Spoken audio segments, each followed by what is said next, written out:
Okay, so, oops, sorry about that. One moment. Alright, so this is my video for standard 1.5.3. The problem I chose gives us a state vector written in just some arbitrary energy basis, and then asks us to calculate the probabilities of measuring each energy. There are 4 of them, the expectation value for the energy, and then the uncertainty for the energy. So since the state is already written in the energy basis, the probability for measuring like the ith energy will be the modulus of the ith component of the state vector squared. So the probability of measuring the first energy is 1/30th, the probability of measuring the second energy is 4/30ths, the probability of measuring the third energy is 9/30ths, and the probability of measuring the fourth energy is 16/30ths. And we know that we've done that calculation correctly because all these probabilities add up to 1. And then they ask us to just draw a little histogram to show pictorially the relative probabilities, and that's right there. So next we want to calculate the expectation value for the energy, and that is just a weighted sum of the ith energy multiplied by the probability of measuring that energy, and then you just add it all up. And since these are probabilities, they're already normalized to add up to 1, so we don't have to do that dividing step. So since we know that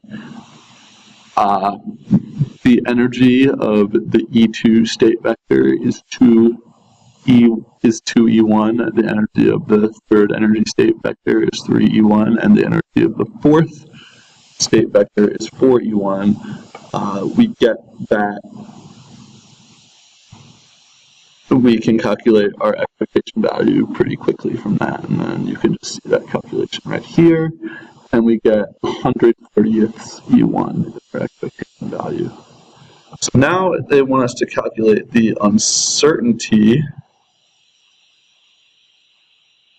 Yeah. So the uncertainty, first before we can do that, we need to calculate the expectation value of E squared.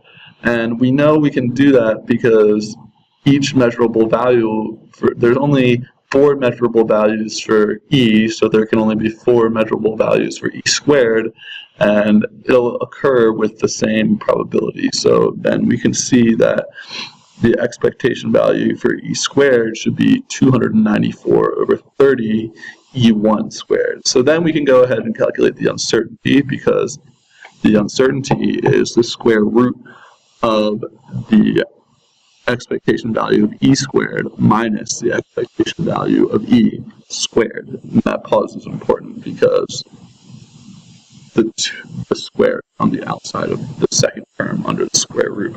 So when we do that, we get 294/30 minus, sorry, this should read 100,000. Yeah, this should read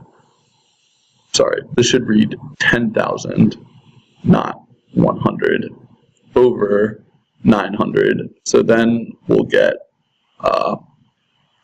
our uncertainty is E1 times the square root of 294/30 minus, what's 10,000 divided by 900? That is 100, so minus 100. Sorry, this second term right here should be 109ths, not 100. Yeah.